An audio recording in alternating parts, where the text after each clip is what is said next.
Welcome to Real Estate Coaching Radio, starring award-winning real estate coaches and #1 international best-selling authors, Tim and Julie Harris. This is the #1 daily radio show for realtors looking for a no BS, authentic, real-time coaching experience. What's really working in today's market, how to generate more leads, make more money, and have more time for what you love in your life. And now your hosts, Tim and Julie Harris. Welcome back. We have a fun podcast for all of you today. We're stepping away from some of the heavy lifting that we've been dealing with lately, and we're going to be focusing on something that all of you will appreciate, especially the time of year. And the title of today's show is Your Listing a Haunted House? 9 surefire ways to spook off your buyers. That's right. Is your listing a haunted house? Are you spooking your buyers? Well, we're going to go over some possibilities for you to avoid. Welcome to the haunted house of real estate horrors. In the spirit of Halloween, let's explore all of the spooktacular ways you can send buyers running for the hills, or should we say fleeing from your listing.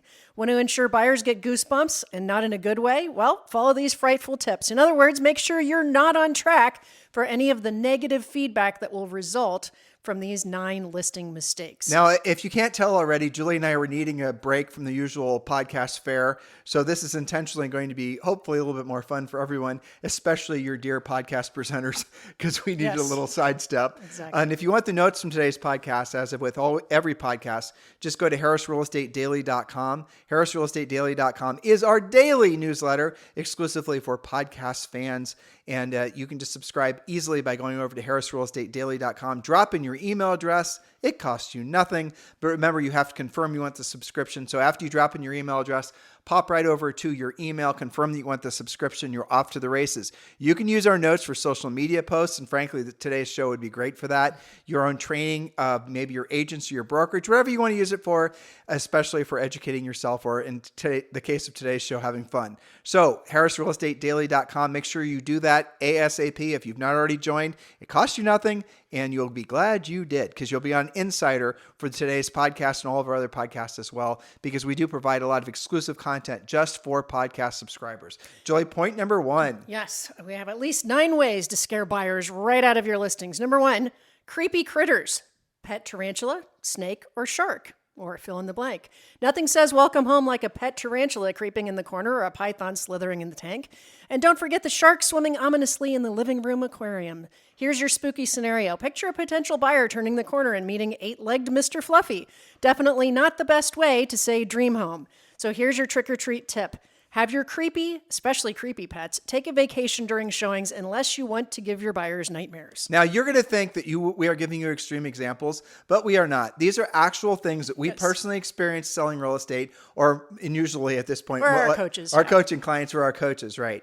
And Julie has a fun story where was it a listing you had where you're a listing agent and a coaching client, there was a mini horse or something? What are they called? An emotional support pony.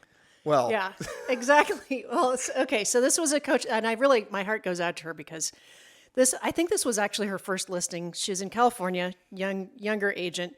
And she had this listing. It was a pretty hot market, but it wasn't selling. And I asked her, what's the feedback been?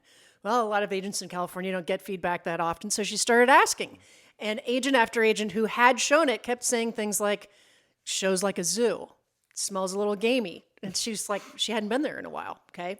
So she investigated, and as it turns out, the house was mostly vacant, but the seller was keeping, yes, you guessed it, a pony in the house. And the comments were, it showed a little bit, stinky. And all of you have had examples like that. That's a real thing, by the way. Julie, we have so many fun stories we could tell. I just scanned your notes. How about the listing that we took when we were in New Albany? And we were walking. Can tell. Well, I'm sure that we'll wander into lots of stories. And don't forget my cat story about the cats that I let in the house that didn't belong there. Oh, can we tell the blood on the carpet story? Go ahead. It's the Halloween version. Right, okay, so we're going to get to our next one. It's actually haunting smells. But before we get there, we're going to give you point number 1A. This is a true story. So Julie and I are walking through, and I remember the price of the house. It was $452,000. 100% remember this. Because we read it stays with you. Yeah, it does. This is a beautiful brick house. It was, a newer home. The house was vacant. There was a divorce. The seller had actually moved to another house in the community. I'm not sure really what happened to the wife, and you'll Don't understand. ask. You'll understand why we didn't ask here in a second. So we're walking through this house, and it's a decent sized house, 4-bedroom, 3.5 bath scenario, and we go upstairs to one of the bedrooms, and it's the master bedroom, and it had tan carpet, and there was a massive, nasty looking blood stain right in the middle of the freaking room. And the blood, I'm telling you guys, I don't mean to gross you out, but let's just go with as large as you can imagine, to the point where we had to walk around it. And this was a big room. Am I exaggerating at all? Not at all. Okay. And the guy who was taking us through, and we won't mention his name, was a doctor. And we asked, and so he was an emergency room doctor. And that's his, so he was used to all kinds of, horribleness, right? Okay. So I asked him jokingly, I said, nice blood stain. I said, just trying to I'm sure it must have the awkwardness. Yeah. I mean, maybe maybe somebody spilled their can of paint. And he goes, yeah, that is a blood stain. He said, I'm not sure if I should try to get that out or if I should just replace the carpet. And he was not kidding, nor did he actually smile. He showed zero facial expressions. Yeah. And Julie and I shut the hell up. And yes, we took the listing. Yes, we had him replace the carpet. I totally remember that. And yes, we got it sold. I remember he had blonde curly hair. And I remember as we were then venturing further into the master bedroom, I don't know if you remember this, there were claw marks in the side of the woodwork around the door frame. There were. Yep. Yeah. So that's when you stop asking questions. All right. Number 2, haunting smells. Well, but you do have to help the seller. And I mean, in a case like that, you don't want to give them too much negative feedback. You want to maybe just suggest that they replace the carpet and maybe get some stain work done on the trim. It's a little scary that he had to ask if he should replace the carpet. No, he said he actually was going to try to remove. Okay. Now he said remove the stain, but what he really meant was remove the evidence. But that aside, point number 2. Haunting smells. Is that a phantom in the kitchen or just the lingering scent of last night's garlic festival? Strange smells like overpowering incense, dampness, or mystery odors can send buyers running for the door faster than a haunted house tour. Spooky scenario. Your buyers enter the living room and are greeted by the mysterious smell of... What is that? A mix of wet dog and burnt popcorn? Trick-or-treat tip. Purge those ghostly odors and make the air smell fresh and inviting, or at least something less terrifying. Now, let's talk about that. So if, for example, when Julie and I first got married, this was 33 years ago, we made the mistake of going to the Humane Society to adopt one cat. Okay, when we were there, Julie found a cat she wanted, and I found a cat. Now, we were in our early 20s, and we were super dumb. Let's just be clear about that. So we both found a cat. So we said, okay, well, we're going to go, instead of adopting one cat, we're going to adopt 2 cats. No big deal. Well, it turns out, and I'm not making this up, they were having a 2-for-1 day, and the people working there, the volunteers, were very smart and said, oh, you don't want to break up the cat family. So guess what we walked away with? 4 freaking cats. All right, so we got to the point, when you have 4 cats, and I don't care how cleanly you are, how much you keep the cat boxes changed, and especially if they're inside cats, your house stinks. And you don't smell the stink because you get used to it. It's like when you put on perfume or cologne. Have you noticed after you put it on, 5 minutes later, you can't even smell it anymore? But everybody else can. Everybody else can. So if your seller has pets, it doesn't matter if it's a dog, a pony, a gorilla, we've had that too, or cats. It doesn't matter what it is. You have to assume the house is going to stink to people that don't have the pets. And so you're going to have to really run some, proactive measures to remove the odor. And I have a great solution for you. On Amazon, you can get, it's an ionizer. And it looks very industrial. They're not that expensive. It's a little black box. You can set it for I think 24 hours. And what it does is it sucks all the air that's in the room or the house through this ionizer thing, and it literally removes the bacteria. Because when you're smelling something that smells like farts, guess what you're actually smelling? It smells like farts for a reason.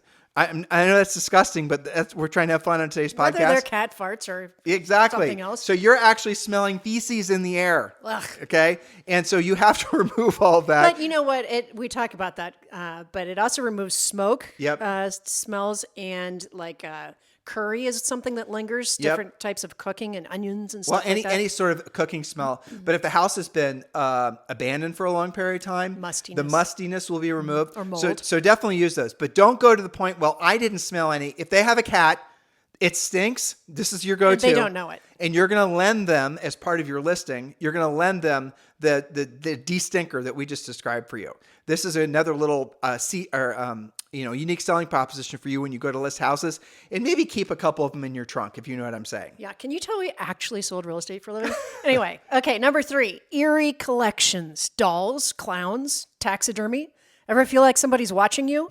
Your buyers might when they walk into a room filled with wide-eyed porcelain dolls or a wall of grinning clown masks, not to mention the deer head mounted over the fireplace glaring down like a spirit from the beyond. Spooky scenario. Imagine the look on a buyer's face as they are surrounded by 50 dolls in matching bonnets. It's a scene right out of a horror movie. So unless your buyers are horror buffs, pack away the Eerie collections before they scare off any potential offers. Okay, another coach and client story. You guys are going to get a lot of these today. Agent selling real estate in Austin, Texas. Agent sells, basically has been in Austin her entire life. She's used to the mounts. She's used to the deer heads and the things. She's used to people mounting their shotguns and whatever on the walls and throughout the house. This is normal Texas, guys. All right, so Austin has had for a long period of time a slew of buyers coming from California. And if you want to talk about a group of buyers that do not like mounts and shotguns, it's buyers from California. So she was picking up expired listings, and the reason that she was picking them up because the buyers who were buying these very expensive communities were coming from these very blue areas in California and did not like the red aspects of Texas. Hopefully you're following me on all these, trigger words. So she was picking these listings up to sell, and they were beautiful houses. The one thing that was wrong with them is they had the mounts. The people weren't being sensitive to prospective buyers. Julie was her coach. She'd go in there and then with these expired listings and give them a list of the things that had to be fixed to neutralize the house. And sure enough, the homes would sell usually for over asking price. So this is the reason this stuff, we're trying to make you laugh, but it's also very important you understand. You definitely have to be keeping these things in mind.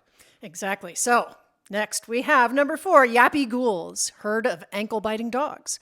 What's scarier than a pack of barking little dogs nipping at your heels the moment that you step through the door? The 4-legged ghouls can turn a house tour into a haunted chase.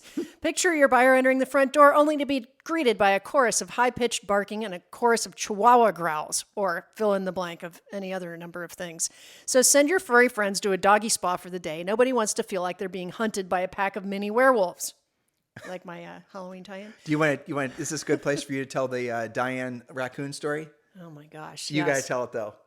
Well, there were so many Diane stories, but the raccoon story is the best. Yes. Okay. Well, I have best and second best. So one of our actual listings, beautiful old brick house in West Beachwold, one of our main areas we used to sell in, and the seller was, let's just say, eccentric.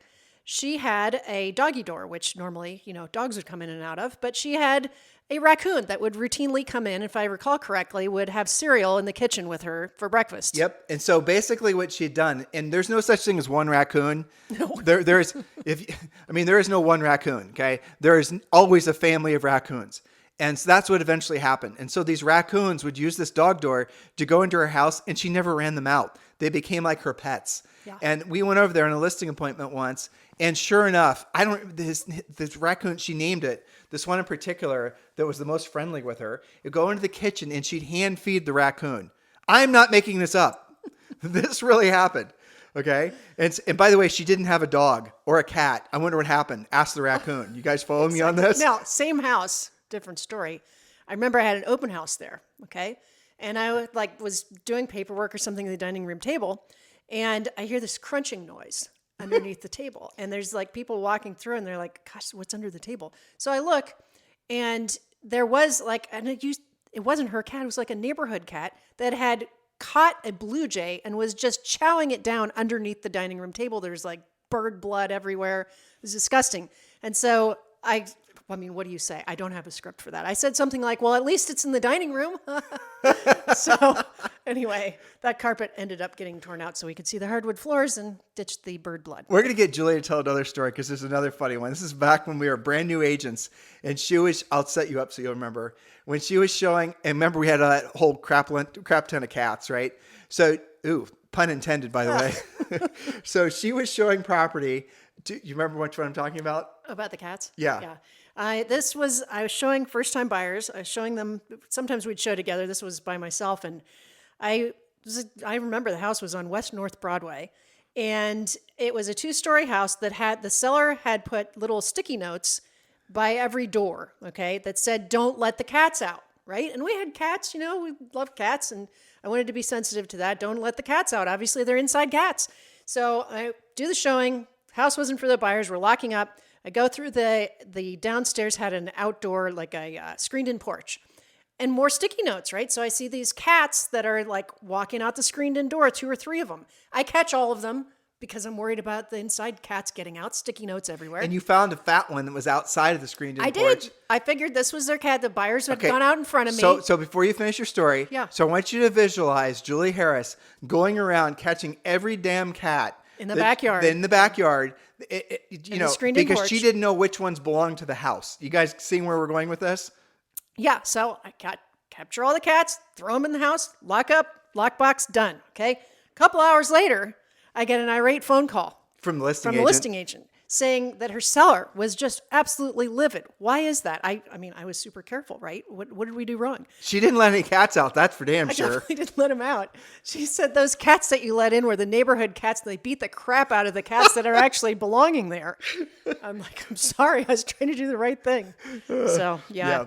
It's funny. You do remember those houses. We did sell real estate. You can tell. Okay. Number 5, ghoulish decor. Neon green walls, or, the one I hear the most is like black walls or something like that. Customized polka dot ceilings, living room designed like a vampire's lair. Nothing like extreme decor to scare away the faint of heart. Sometimes they call that very specific decor, if you know what I mean.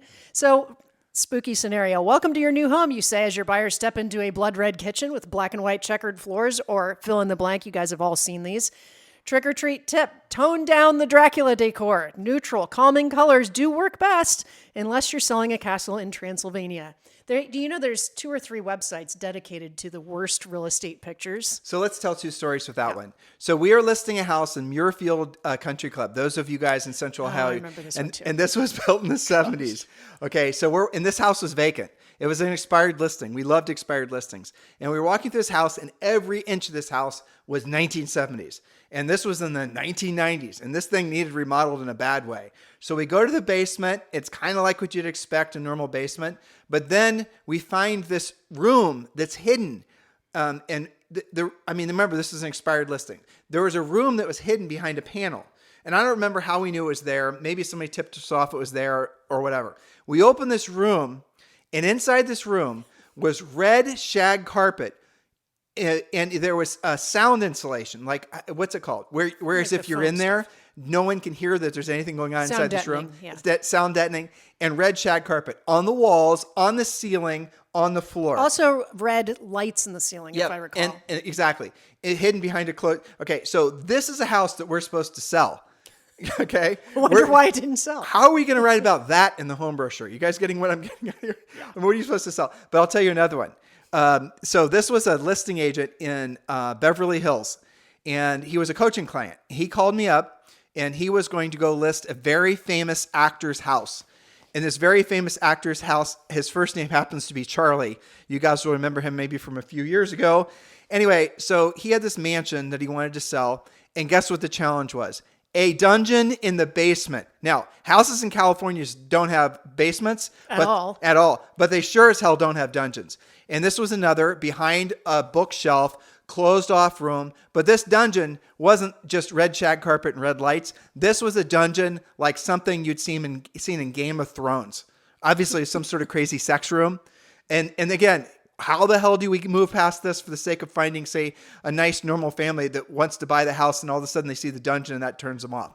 I mean, these are all the things. These are real stories, all of them. When you become a successful listing agent, you're going to have to learn how to counsel the seller, how to position the house correctly in the market to correctly reflect the buyer's expectations. Yes. And it turns out dungeons and like that, it's going to appeal to a certain subset of a subset of a subset of the buying market, but probably not going to be looking at a house for $8 million in that case. Probably not. Okay. So, number 6, overgrown yard, haunted looking grounds. An overgrown, neglected yard with weeds taller than tombstones can make any house look like it's been abandoned for centuries. Throw in some broken statues, creepy lighting, and your buyers will be convinced it's haunted. Spooky scenario: the buyer steps outside and gets lost in the jungle of weeds while being stared down by a broken garden gnome missing an eye. Trick or treat tip: clean up the haunted yard. A little landscaping can turn a haunted mansion into a charming abode. Now, one of the I was as I was writing this, I was getting ideas and reminding myself of all these stories. One of the pictures I saw on one of those sites was a pool that was so, we were used to talking about don't let the pool go green, stuff like that. I saw a picture where not only had it gone green, but it had been that nasty for so long that there were weeds growing on top of the floating green water. Okay, we can do better than disgusting. that. Back during the housing crash, Julie and I were we're the largest trainers of agents teaching them how to do short sales. And then we got into the training for the REO space. I mean, this was obviously back in 2007, 2008.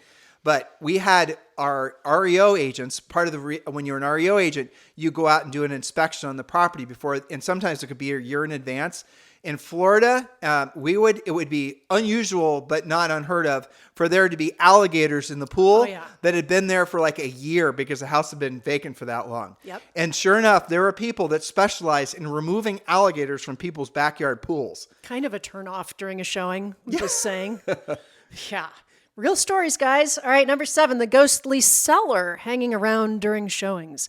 Nothing creeps buyers out more than the seller lurking in the shadows during a showing. Whether they're silently watching or making awkward comments, nothing like having a ghost that won't leave the house.